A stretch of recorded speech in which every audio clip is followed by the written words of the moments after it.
शरद जी।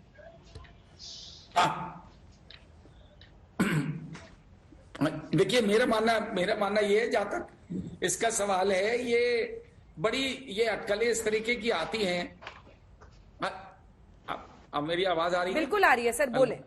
हाँ, तो मेरा मानना ये है कि इस तरीके की अटकलें आती हैं और ये आरोप प्रत्यारोप जो हैं इस तरीके के लगते रहेंगे। और जब भी किसी गठबंधन के तहत टिकट बंटते हैं, हर चुनाव में देखा गया है कि टिकट बंटने के टाइम पे इस तरीके के झगड़े चलते हैं अंदरूनी, और वो थोड़े दिनों बाद सॉल्व हो जाते हैं। उनको लेकर के किसी कंक्लूजन पे पहुंच जाना कि साहब वो तो टूट गया गठबंधन और गठबंधन खत्म हो गया, ये मानना जो है, और बीजेपी का इस वक्त नेचुरली उद्देश्य यही है कि कहीं पे भी इस तरीके का हो कि कहीं दिख रहा है कि मुसलमानों को टिकट कहीं चला गया तो उस पर ऑब्जेक्ट करते हैं, क्योंकि उनको इशू यही रेस करना है। हिंदू मुसलमान का इशू उनके लिए सर्वप्रिय है और वही उनको अभी तक नैया पार लगाता रहा है। और इसकी वजह से जो तमाम रियल इश्यूज हैं वो डाइवर्ट भी हो जाते हैं। तो मैं उनको दोष नहीं देता इसके लिए, क्योंकि उनका यही यूएसपी रहा है और आज भी है। तो अभी भी जो ये सिवाल खास वाली सीट के बारे में जो बात हुई, ये बात 2-3 दिन से चल रही है और इसमें जाटों की तरफ से जो ऑब्जेक्शन आया वो जायज है। उसको बीजेपी और प्ले अप इसलिए कर रही है कि इससे ये माहौल बने, क्योंकि बीजेपी को तब से तकलीफ हो गई जब से किसान आंदोलन के कारण जाट और मुसलमान एक हो गए, जिनको इन्होंने 2013 के दंगों के बाद विभाजित कर दिया था। 2013 के मुजफ्फरनगर दंगों से सबसे बड़ा फायदा बीजेपी का यही हुआ था कि जाट और मुसलमान जो कि एक यूनाइटेड रहते थे, और उन दोनों को मिलकर के जो विनिंग कॉम्बिनेशन करीब 35% का कॉम्बिनेशन बनता है। तो अब वो सिंपल सी बात है, किसान आंदोलन की वजह से रीयूनाइट हो गए। अब इनको सबसे बड़ी यही तकलीफ थी और यही कारण था शायद कि नरेंद्र मोदी जी को किसान लॉस, जो कंट्रोवर्शियल लॉस थे, उनको वापस लेना पड़ा। ठीक है सर। सुरेंद्र, उसके बाद ये उम्मीद कर रहे थे कि आज की डेट में इनका पूरा उद्देश्य है किसी तरीके से फिर से वो डिवाइड हो जाए। सुरेंद्र राजपूत जी, थोड़ा सा छोटा सा कमेंट, उसके बाद से मैं आपसे जवाब लूंगी। सुधांशु, बहुत छोटा सा कमेंट दूंगा। अभी इन्होंने, आदरणीय सुधांशु जी ने बड़ा वो कहा, असल बात ये जो गूगल सर्च वाले जो लोग हैं ना, ये बड़ा मसला क्रिएट कर देते हैं, अंग्रेजी में सर्च करते हैं। सुधांशु जी ये देख लीजिए, रेखता का है और पढ़ लीजिएगा इसमें गाजी का मतलब क्या होता है।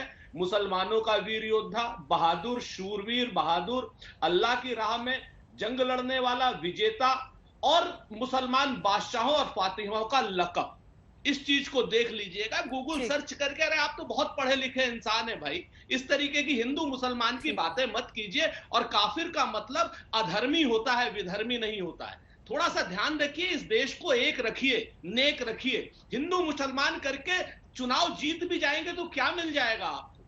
जिस तरीके की भाषा का आप इस्तेमाल कर रहे हैं निर्वाचित विधायकों के लिए, जिस तरीके की भाषा का आप इस्तेमाल कर रहे हैं देश की एक बड़ी आबादी के लिए, जिस तरीके से आप सब लोगों को क्या नाम मूल रूप से खदेड़ना चाहते हैं, क्या इस प्रदेश को क्या नाम आप दंगा कराना चाहते हैं, हिंदू मुसलमान सुधांशु जी जवाब दीजिए। जाट मुसलमान, सुधांशु जी जवाब करना चाहते हैं, इसका भी जवाब दीजिए, इसका भी जवाब दीजिए। और क्या दोधारी तलवार आपके लिए किसान आंदोलन हुआ?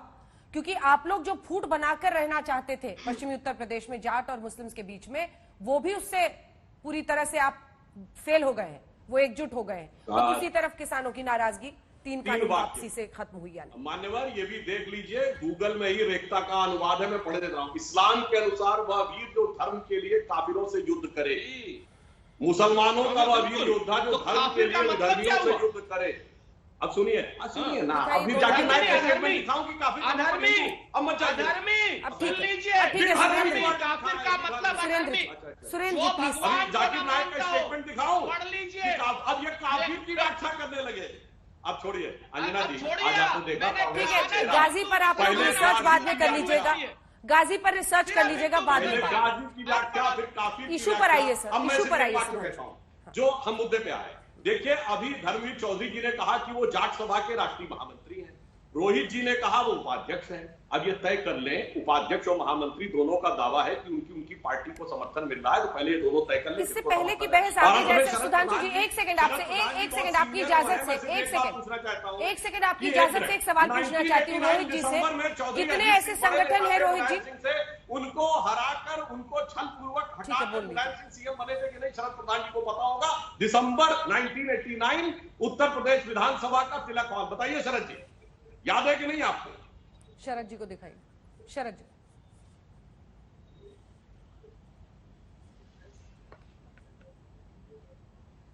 बहुत डिस्टर्बेंस है, मुझे आवाज क्लियर नहीं आ रही है, जरा प्लीज रिपीट सुधांशु जी मैं रिपीट कर देता हूं।